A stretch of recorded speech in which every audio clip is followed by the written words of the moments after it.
Chargeback whammy. 8 tips for merchants to avoid credit card chargebacks. Credit card chargebacks happen when customers contact their credit card issuers to dispute charges. If an issuer deems a dispute valid, your merchant account is debited for a credit card charge that had previously cleared, and you're out the money, plus a chargeback fee from the processor that may range from $15 to $100. Chargebacks are a costly and unfortunate fact of life for many small businesses that accept credit cards. However, there are ways you can protect yourself against unfair chargebacks. Disputes may be considered valid for a number of reasons. In some cases, the purchase was made fraudulently by a third party, using the customer's identity. Customers may also dispute charges if they, 1, didn't receive an item they ordered, or feel that a product or service was substandard or not what it was represented to be. They were incorrectly billed, don't recognize a charge on their credit card statement. Minimizing them requires vigilance and being proactive all the time. Most providers suggest reviewing the status of your chargebacks and your approach to preventing them at least every 6 to 12 months. For larger merchants, it may take sense to conduct the review quarterly. The list of 8 ways to reduce the risk of chargebacks can help guide the process. 1. Follow processor protocol. Every credit card processor has its own protocol when it comes to accepting credit cards. For card-present purchases in which the card is used in person, be sure to check the expiration date and enter the security code on the front or back of the card. Chip cards will require a PIN number.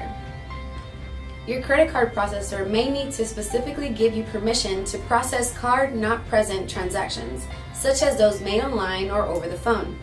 To be approved, you may have to capture additional information such as a customer's IP address, digital signature, or social media profiles. Some processors may want additional identity confirmation through services like Verified by Visa or MasterCard Secure Code, which require customers who opt in to enter an extra password to authorize credit or debit card payments online. They may also require you to give proof of delivery when you ship items.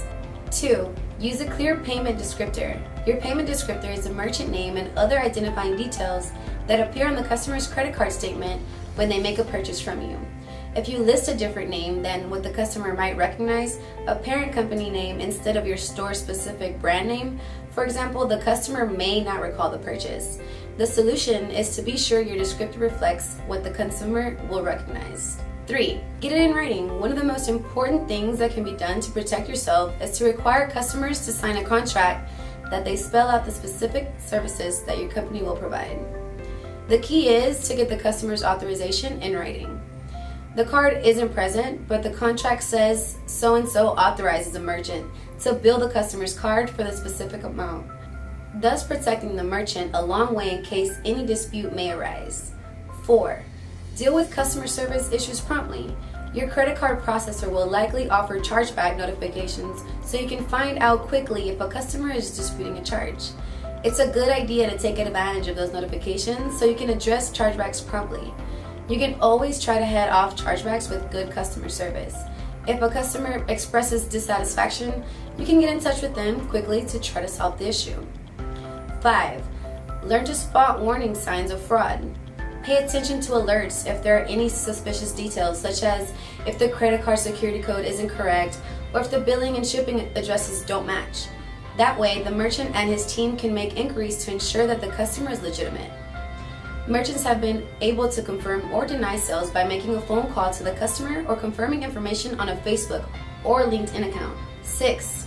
Train employees. It's a good idea to train employees thoroughly in how to deal with both card-present and card-not-present transactions.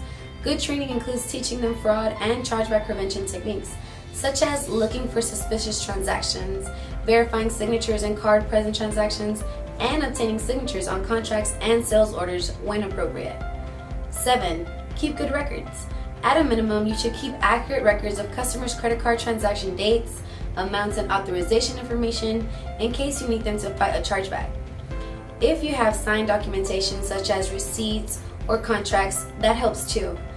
There's not much you can do if you have been the victim of a fraudulent purchase, but this paperwork can help you win a dispute against a customer who is unfairly trying to take advantage of the chargeback system or who may have simply forgotten about the purchase. 8. Fight back when it makes sense. Each chargeback could cost you an additional fee. Plus, if you have a history of chargebacks, it could hurt your relationship with your merchant account provider. You may not choose to devote the time and resources to fighting every chargeback, but if you think you could win a case, it may be worth pursuing. If it's too much to do on your own, consider hiring a chargeback management firm to help you, but weigh the cost of these firms against what you could reasonably do on your own. TransNet has gone the extra mile to support its merchants in preventing chargebacks, and when they do happen, in guiding them appropriately to follow protocols and maximize the chances of winning the disputes. TransNet Enterprises, Inc. has been in the industry since 2004 and has been processing payments for clients from various industries such as petroleum, retail ranging from high-end jewelry to convenience, grocery, and liquor stores, service including salons and spas, dry cleaners, hotels, motels, hospitality, restaurants, QSR, professional services, legal, medical facilities, etc., wholesale, and beyond.